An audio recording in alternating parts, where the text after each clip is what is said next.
I made a tag video.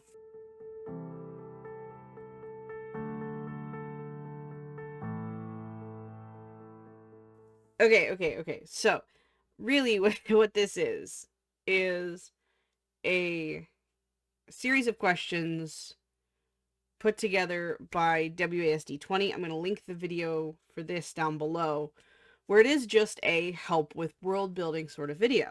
They are a tabletop RPG creator, and their map series is amazing. They have a video where it 6 questions that you would ask while building your world. I have already built my world, so I'm going to turn this into a tag video where I take a bunch of my friends to get them to answer these questions about their world. But first, I'm going to answer them, because that's the whole point of a tag video, I guess. I have notes to look at. I am hopefully not going to try to read the actual notes, because I have a script. It sucks. And I'm just going to talk at the camera, because screw it. They ask you how you are, you just have to say that you're fine. Question number 1. How does magic work? In Project Incarnate, I have a very soft magic system. Especially in the first part of the series. Because yes, Project Incarnate is a series now, and not so much one project. Because it made more sense. It's still in betas right now, so I have not actually got to work on it yet. Which is another reason why I want to make one of these type of videos. Because it was requested by one of my betas that I talk more about my world on my channel. So, people could know about said world. So, here we are. Question number 1. How does magic work? I already said that. Jesus. So, there is arcane, blood, and divine magic. There is going to be a separate video going more in depth about this, but I'm going to give you the base TLDR video, because if I were to lay it out completely, that would be 30 minutes on its own right. So, arcane magic is a catch-all. I took the ability to have telekinetics and see the future and telepathy. I took all of the psychic skills, took some arcane magic from D&D, and I threw them all together in a soup and came up with the arcane magic school. You're summoning illusions or really bending reality to meet what you want to do. Like I said, it's a catch-all. You can even create a small spectral cat to follow you around everywhere. Yeah, I have one in the first book. And so far, everyone loves that little spectral fluff ball. All magic in my world has a cost. For the humans that cast magic in my world, which make up most of the arcane's practitioners, it takes life essence, willpower, intent. The more magic you try to cost, the more your body is weakened. Headaches, nosebleeds, nausea, vomiting, death-like symptoms. You push your limits, you pay the price. For a example, I have a character who has been practicing arcane magic for about 1,000 years. Most magic is not costly to him, unless you're talking about some really powerful spells. There is a character who walks in and should not be there, and using his arcane power, he makes the intruder believe what they're seeing is not what they're seeing, and they should just move on with their day. You don't need to see his identification. We don't need to see his identification. Like I said, soft magic system. Other types of spells you can use, creating magical barriers as well. Shields, stuff like that. Again, more powerful the spell, higher the cost. There is a healing spell that is based off arcane magic. You cannot heal yourself, and you can only heal minor wounds or make major wounds minor, but you cannot push it further. So it's like, okay, well, I have this wound. It's a serious major wound. I'm dying. You can heal somebody who has that wound and make that wound lesser. But since you've already done that, you can't be like, okay, well, I'm going to cast a spell again and make that minor wound gone. Because you're still using that same pool of life essence within your system, and you die. Theoretically, you could, like, wait a couple days and then continue onward, but at that point, you should probably just go to the hospital. Next, School of Magic is blood magic. Now, this is the magic system where vampires get to use magic. And their cost system is blood. More blood you put into the spell, the more powerful the spell's going to be. But you're going to need to eat, you're going to need to sleep, and if you push yourself, if you use too much blood, the red haze sits in, you no longer control your own body, and you are going to munch pretty much everything until the red haze slips away. That is just the nature of being a vampire. If you wait to feed up until, like, for too long, there is a deep, dark creature inside you, at least as far as all the teachings from older vampires to younger vampires, that will take over. And you will kill your best friend because you have no control over this moment in your existence, but you still have to live with the consequences. So blood magic is tricky. Now, humans can cast blood magic, but obviously vampires having their ability to regenerate, to drink blood, to refuel their body, it's easier for a vampire. A human doesn't have that ability, so human cast blood magic, there is a high likelihood that the human will die because of it. Mostly left to the vampires. Now, since it is a vampire majority school of magic, there are kind of offshoots where certain clans use blood magic to cast a certain type of spell. So for the Order of the Blood Thorns, I'm going to get more into that in other videos and later on in this video, where they worship the blood god Varric, they can use their blood to create shadows and copies of themselves and dark tendrils that can damage you if they touch you. Or creatures, entire monsters made out of viscous shadow, where you send that off to someone, they cannot fight back for the most part. There is a way to counter them. It's based off of radiant damage, which is the next school of magic that I'm going to get into, but most people don't know that and had to figure it out the hard way, because these creatures are unstoppable otherwise. Now, it is possible to use blood magic to power arcane spells if you're a vampire or a dumb human, and that will also change how the spell behaves. Your mileage may vary. Divine magic.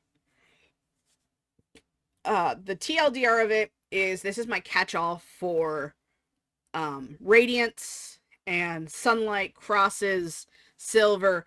The major religions, since my story does take place in a reality that's different from our own, but similar, where you have a secret society known as the Church of the Dawn. They use their belief and intent that vampires need to be destroyed, and they've gotten too powerful, then they're abominations and shouldn't exist at all, because they were created by this evil god. So we're going to use our power to smite the monster. That translates throughout time to what we would know as any of the sun, dawn, single divinity based religions. But that's a whole other part of this video. That's just divine magic. You're looking at sunlight spells, where you create a small mote of sunlight, and again, costing your own essence and willpower.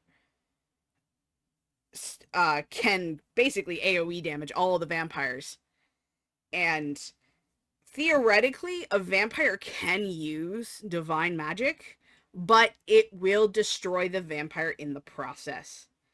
There is one character in the second book in my Project Incarnate series that uses a divine spell, and it literally tears and burns him up from the inside out, creating this fireball and killing himself in the process. Ouch. Question number 2. What's your technology level?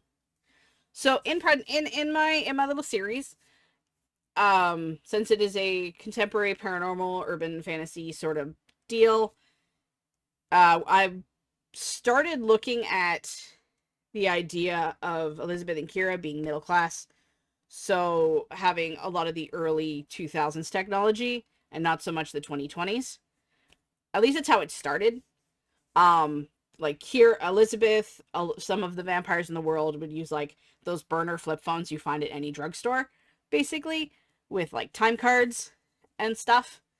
And then other vampires would have a lot more higher technology, smartphones, better computers, big flat screens, stuff like that. It was only during the beta season where I had a comment assuming that the technology level was the early 2000s, where my brain was like, yep, it is now. Because I barely mentioned some of the stuff that we have that we didn't have in the early 2000s. So it's like, you know what? We're going to say that the technology level is what, is the early 2000s. That's where we are. Question 3. What of gods and religion?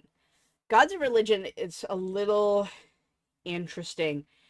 Because you have the Church of the Dawn, and then each of the 5 clans of the Vampire Nation, and then you have the Werewolf clan, and each clan has their own deity, their own avatar, with the exception of the Church of the Dawn, because the Lord of Dawn doesn't actually have a physical avatar, because it's one of the Church of the Dawn is sort of a self-fulfilling prophecy.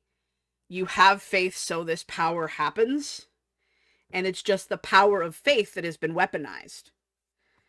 Whereas Varric, Etrus, Lugar, Tressic, and Natori all actually have a physical body that they inhabit.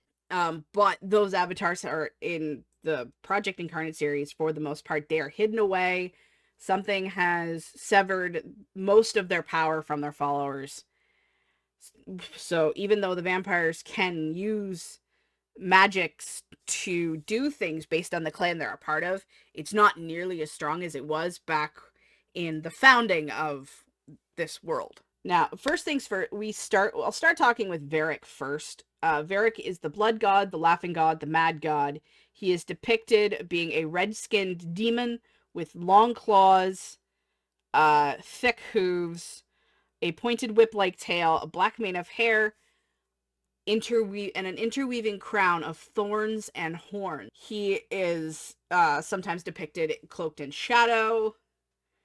There is a legend of the vampires where the first vampire drank the blood of the demon and was given the power of immortality and darkness. And future vampires from that bloodline traveled to other areas and met the other divine entities who spared them and their followers from the madness of the blood god.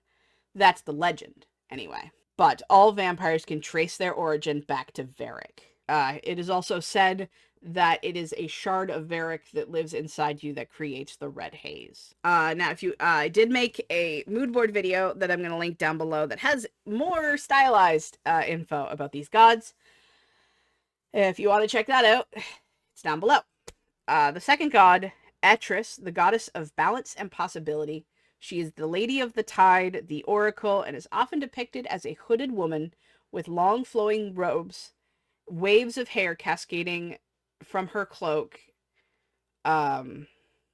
She is seen holding a basket that is shaped like a crescent moon with a large pearl at its center. She was one of the first gods to grant the vampires mercy, giving part of her own essence, drinking of her sacred water, to grant a vampire calm, and to temper the madness of the blood god. They are granted the abilities of their mortal worshippers and most schools of arcane magic. Lugar, the wolf god, the lord of nature, and he's depicted as a large white wolf with long flowing vines and vibrant greenery growing through and from his fur. He is the father of werewolves, and those who worship him take on an aspect of his form.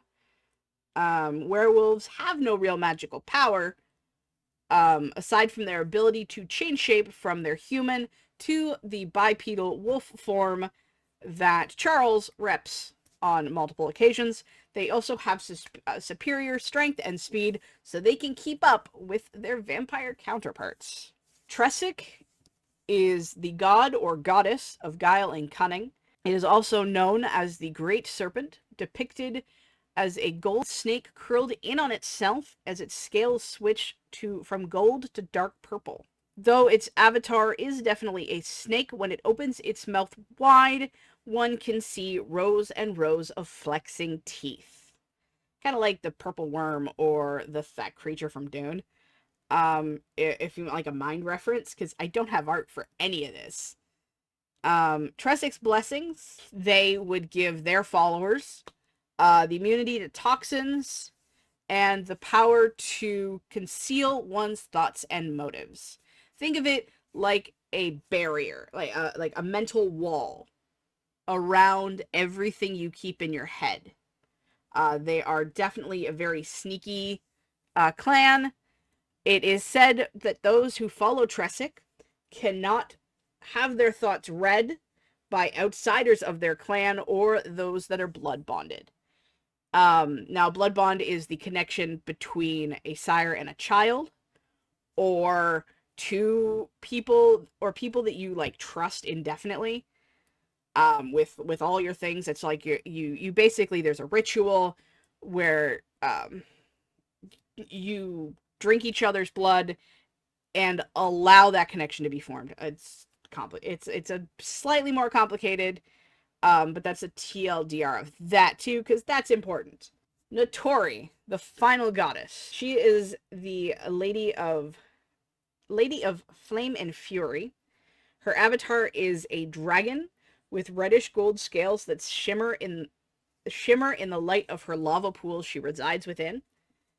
She is known as the brood mother. She grants her most trusted the ability to be immune to fire, and she only gives that to her most trusted priests so that they can communicate, because lava hurts, and she lives in a pool. More importantly, she grants access to her island, an island of untamed wilds, where her children grow, thrive, and it is even said back in the ancient days that certain people were able to ride her draconic children, but dragons have not been seen for centuries. And aside from those blessings, her clan possesses no real power. Especially since the dragons are gone. And then we have the Lord of the Dawn and the Church of Such. This is where things get messy, because in the legend, he was depicted as a bright light, a burning sun, and throughout the history, other religions have adapted and changed the origins, and I went through this when I was talking about the magic system. If you listen to most vampires, it was the arrogance of mortals that created the god, and not a god that created the magic. But their power is real, their power is dangerous to the vampire race. Those that believe, again I said faith-based magic, have the ability to conjure radiant light weapons and enchant items with his holy light. So yeah, those are the religions. Question 4. What races exist? So in the main trilogy, there's humans, there's vampires, there's werewolves. Though in the ancient legends, it is said that elves were also to have existed, but driven away by the mad god and his puppets. It is said that it is the elves that are the first children of Lugar after they were exiled from their own homeland. Question 5. Who is in power? In there is one vampire. He is the self-proclaimed God King of the vampires.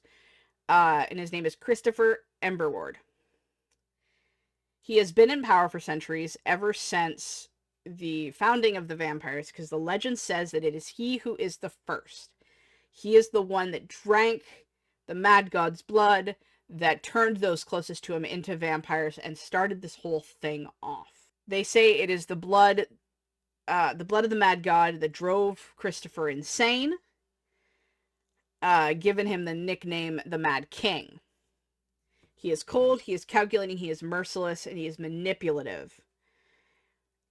And where there is a small resistance growing within the world that wants to take out Christopher, he has spent many lifetimes trying to squash any of the small pockets that remain. His whole goal in life is to be the only one, is to be the god. You worship him, you pay fealty to him, he is everything. The old gods are gone, the new god is fake. All shall bow down before Christopher and his mighty bullshit. He is basically evil just for the sake of it, because, he's a god, and gods can do whatever they want. Question 6. What are the threats? Well, in Project Incarnate, there's 2 threats. One, you have Christopher, and he is like the big series threat, because he is constantly like on the protagonist's tail. From the shadows, he's kind of like manipulating things to try to get close to her. Richard is the immediate threat. He's trying to kill Elizabeth. They're trying to capture Elizabeth, snuff out anyone who opposes them. The Mad God and the Lord of Dawn are also threats, but that's more gonna come up in later books, not so much the main trilogy, because I have plans where you're gonna see more of the Mad God himself and the other gods, and I have plans, plots, and possibly even some schemes. But in terms of threats, you have a punk vampire who's trying to kill our main character, and his master pulling his strings. So there you have it. This was my What is Your World Building tag. This video is a little long, probably, and that's why I started thinking about actually making this 2 videos where I actually talk way more in depth about the magic system. What is your world building? Let me know down in the comments below. I will have the questions and everything required for that. And of course, tagging people. I'm going to tag Danni from the channel Somberhoney, and Sophie from the channel AuthorAnneSophie. I'm going to tag Caitlen from Caitlen Ashe. Yeah. That's who I'm tagging. Those people. I hope you enjoyed this video. It has taken a lot for me to get to this point. Multiple takes, multiple stumbles. I really should stop recording while I'm not awake. Check me out Mondays at 2 p.m. Eastern Standard Time on this channel, where I stream Mass Effect as requested by Instagram, where I play the worst possible person on the Citadel and the system and all the verse beyond that, and make horrible life choices like destroying the Rachni, which made me very sad. Subscribe if you haven't before. I have noticed recently that channels I've been subscribed to, I wasn't actually subscribed to anymore, so I had to resubscribe while trying to tag some friends. I'm like, wait, I know I subscribed to a couple of my friends, but I'm not subscribed anymore. What the fuck? So, check. Make sure you're subscribed. Ring the bell so you can be notified for all the videos that I do Comment down below your thoughts, your answers to the questions if you feel like it. That, this, and the other thing. I'm stumbling again. So until next time, I love and appreciate every single one of you. And we will see you guys in the next video.